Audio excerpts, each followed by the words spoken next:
What's up, people of the internet? My name is Dabagap, and today we have another artifact match to go over because we have so many artifact matches to go over because of the tournament, so stay tuned.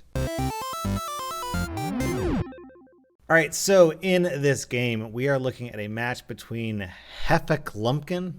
I have no idea who that is. He's playing a blue-green deck versus Hotmeowth. He's playing a very interesting tricolor deck. So Heffa, I don't even know what that guy's name is. I'm going to call him Heffa. Heffa's deck is 2 Zeuses, so we have a lot of Thunder Gods to look forward to. Ogre Magi, Lycan, and Farvin the Dreamer. And then on the other side of the board, we have Farvin the Dreamer as well, Enchantress in green, and then we have, looks like Prelix and Luna, and then Bristleback in red.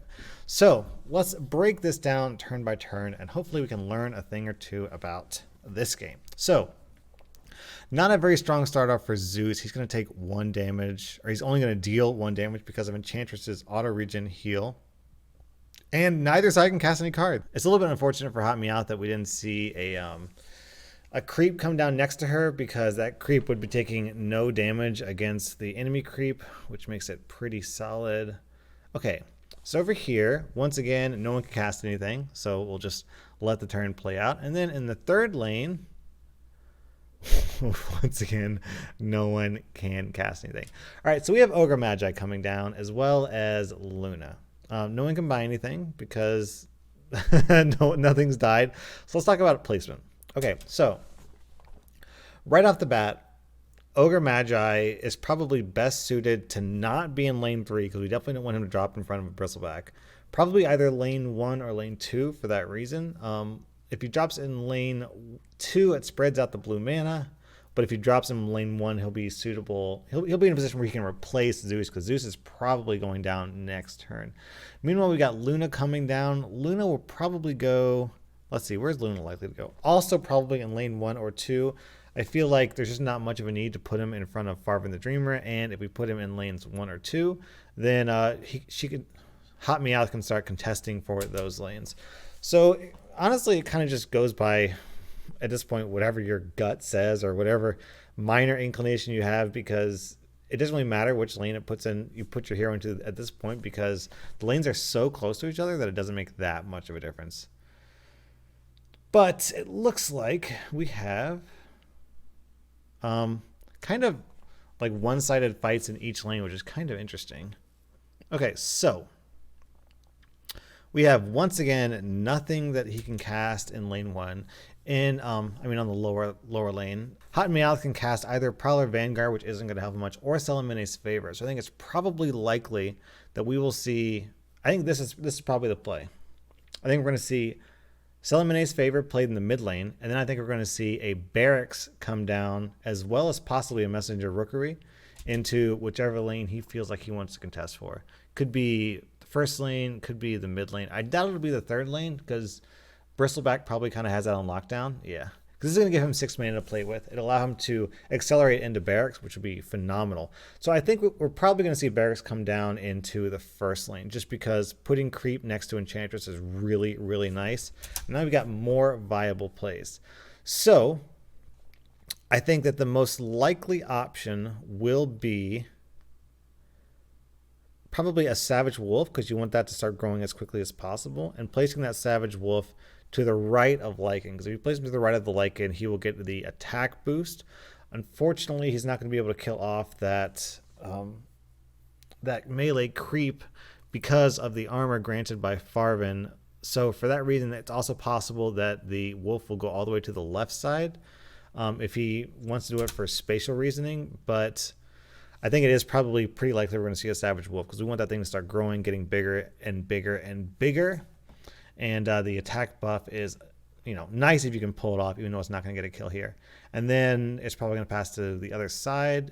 Actually, Messenger Rookery could kill off the wolf. If he plays Messenger Rookery in this lane, he could retarget Farvin the Dreamer to the wolf, which would kill that off, which is actually a pretty good play.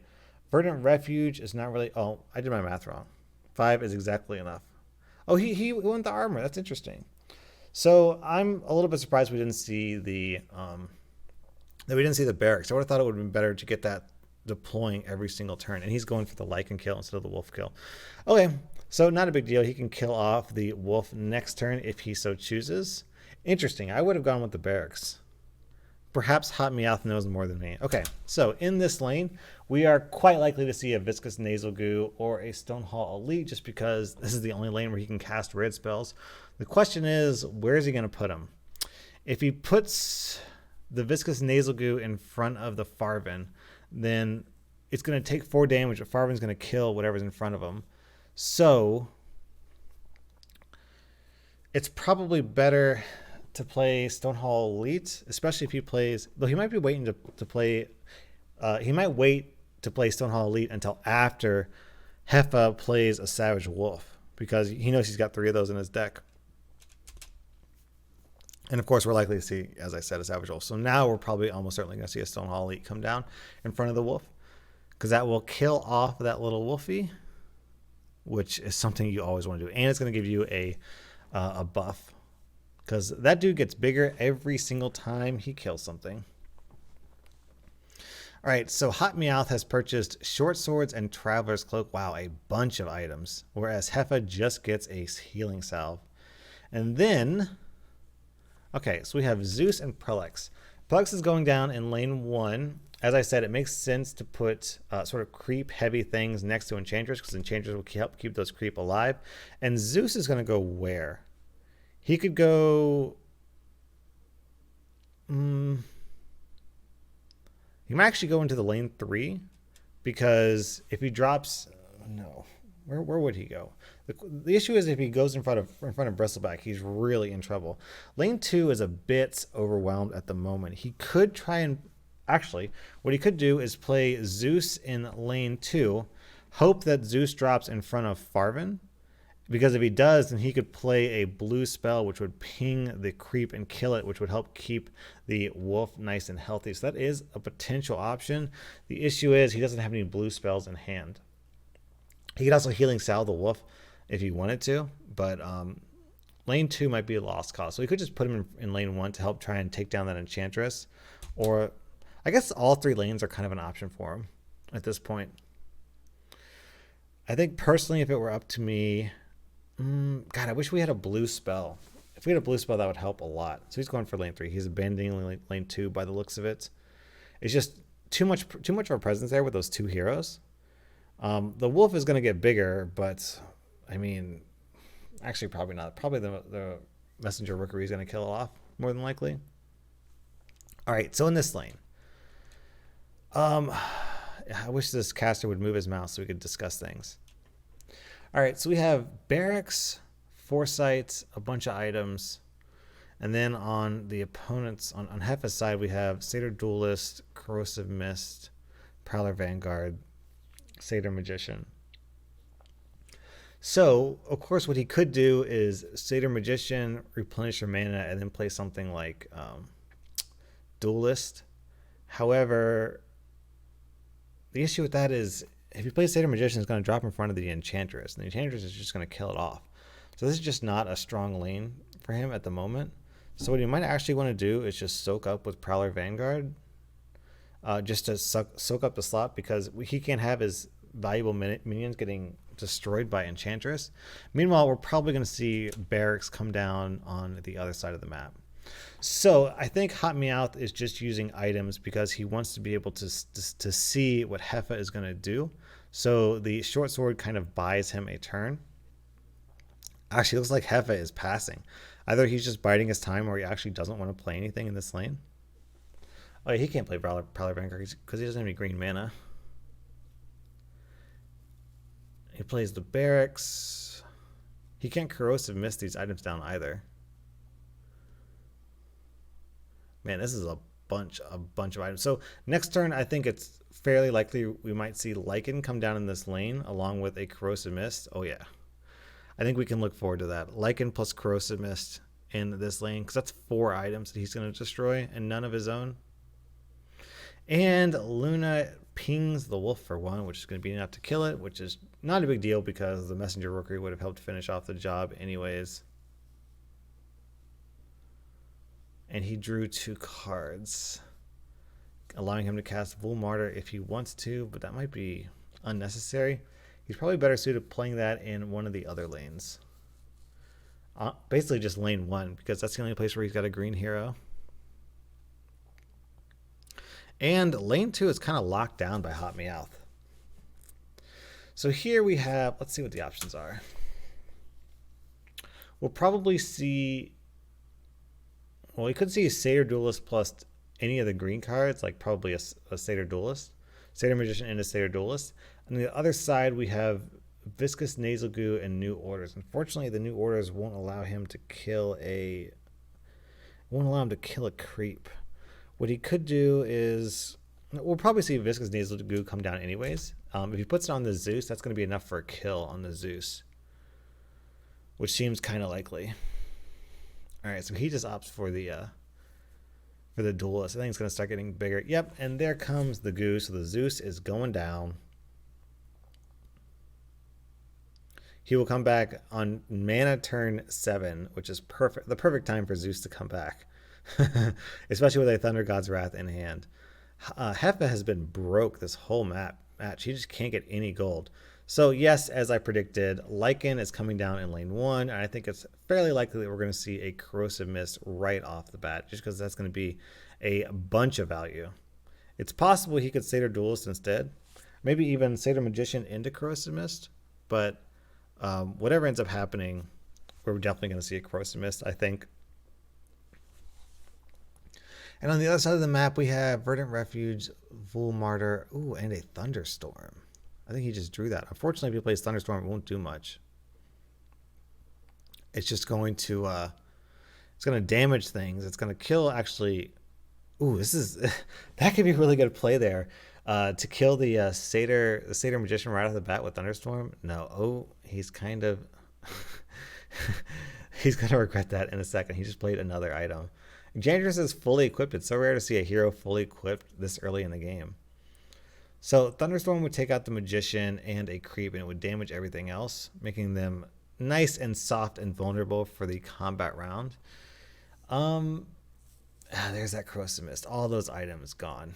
Oh, that's got to sting. That's so much gold just vanished. That was something like 15 gold. I want to say 15 to 20 gold. So that sucks. Though worth mentioning that Hotmeowth still has a pretty good position here. I mean, he's definitely losing the lane, but after Thunderstorm, that might not be the case anymore. The issue is Enchantress is doing such a great job of keeping everything alive. Prelex, little weak and measly Prelex, is still going to survive with 2 health left over because of the regeneration, which is going to heal him up for 2 as he takes the damage. So the question is, do you Verdant Refuge here to make your guys tougher marginally? Oh, he's going to buff him with Wool Martyr. Interesting. That leaves him with 4 mana, so he could Prowler Vanguard, but there's nothing to block is the issue. He might just put it down anyways, but it kind of sucks to play down a Prowler Vanguard without anything to actually block in its place. But the Wool Martyr is going to create a pretty substantial buff. Yep. And in this lane, what are we going to see? He could Thunder Hide, but that's a little bit of overkill. Kind of a waste of mana. So I think it's probably more likely we're going to see a Verdant Refuge so we can use this lane's mana to help out one of the other lanes. I don't know which. I'd have to take a look at lane 3. Could be lane 1 because lane 1 is pretty wide. And there's nothing that Heffa can do. So I think we're probably going to see Verdant Refuge. I'm guessing lane 1. I forget what's going on in lane 3. Things are dying in lane 3, so it might actually go over there instead. I don't know how I feel about these tricolor decks. It's just, oh, he opts for the Thunder Hide. I'm very surprised. This lane was already his, so I wasn't expecting him to. He's really investing a lot in lane 2. All right, so the only spell that Hotmeowth can play is New Orders, which doesn't help him a tremendous amount. He could play Prowler Vanguard. Heffa could play Prowler Vanguard in front of the Satyr Duels to try and soak up some hits. No.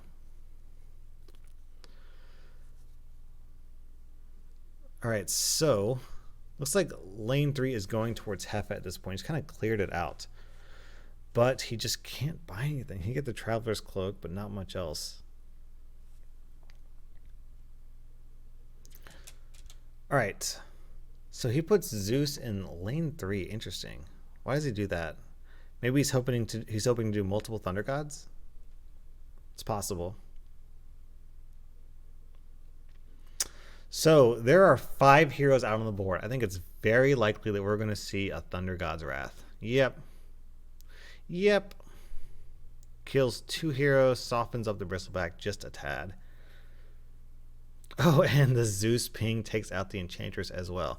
So that's a 3-hero kill spell right off the bat. Leaves Hotmeowth with no heroes in the lane. So he replenishes his mana. What is he going to do with it?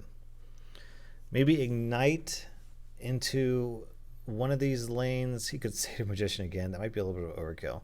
Honestly, he kind of has carte blanche. I think I would put down the Duelist plus an Ignite because we want that Satyr Duelist to start growing as quickly as possible. And the Ignite can start softening up things in the other lanes. I'm not sure which lane I would put it in. Definitely either lane 1 or lane 3. But, you know, as I said, I need to see what's going on in lane 3 before I could really commit to it. But I think Satyr Duelist plus Ignite is a pretty good call.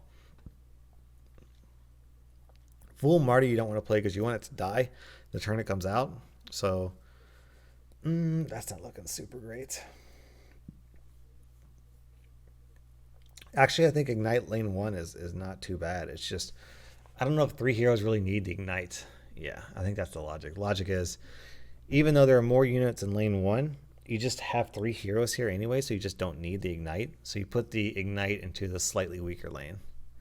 And then Hotmeowth is going to win this lane. This is why I don't understand why he put the Siege Beast here. There's just no need for it. Wouldn't it have been better to play that in one of the other lanes that needs the assistance? All right, so what are the options here? Just new orders. He could new orders into Zeus or into Farvin. Not a bad call either way. Whereas Heffa could Prowler Vanguard, which doesn't really do much. I think what you do here is you just play the Satyr Magician, so you can have him out there to start replenishing mana if you so need. And then if you want to, you could also Dimensional Portal to go wide, which is a little bit risky to do against any deck that runs blue. No, he goes for the Vul Martyr. Why does he go for the Vul Martyr? Is that to protect against AoE like Immolate and at any cost maybe? The issue is, oh god. Hotmeowth really needs a blue hero in lane 3. And lane 1, to be honest. Things are not looking good for Hotmeowth. Yeah, that Zeus is going down. So he's trying to take out that blue hero so that he can just protect his units, what few units he has as much as possible. This is going to give... No, he survives? I thought Zeus had -2 armor. Oh, from the cloak. Right, he's got the cloak. I don't know if Hotmeowth is going to be able to come back from this. These lanes are so wide. Hotmeowth really needs to play Thunderstorm. But the issue is he can't because all of his heroes are dead. All he's got is Luna and Bristleback. So I think this is kind of the beginning of the end. Another Thunder God's Wrath. So not really worth playing now. He could play it next turn to kill a bunch of stuff. Would you want a Rebel Decoy? Another Thunder Gods. Oh my god. So because he drew the Thunder God, he's like, you know what? Forget it. Let's just kill the Bristleback. Get that hero out of here. Oh my god, this is so brutal. Is he going to Thunder Gods again? No, there wouldn't be a point to it because he doesn't care about lane 2. So he's going to shoot something to clear up the lane. And then I guess it doesn't really matter. He's just going for the kill. Oh, yeah, that's it. He just won the game. Taking down Bristleback clears out lane 3, so there's nothing that can be done. And he just secured the win. So this guy understands his win condition. He was doing the math faster than I did, for sure. Because there just isn't anything he can... Yeah. And Hotmeowth knows that. There's nothing he could have done. So anyways, that's the match. Very well done by Heffa. He did a pretty good job of using the resources he had to lock down his opponent, kill off those heroes, and ensure that Hotmeowth just couldn't do anything, just couldn't cast the cards that he needed to pull back from the game. If he had held on for just one more turn, he might have had a chance because he had 3 heroes coming down. But anyways, that's it for today's video. I know that in just like a week or so, the NDA is going to be lifted. And 2 days after the NDA being lifted, people are going to be able to start playing the game, including me. So I'm going to be able to actually stream and make custom video content for you guys. So I'm super excited about that. Anyways, thank you so much for watching. Dabacab out.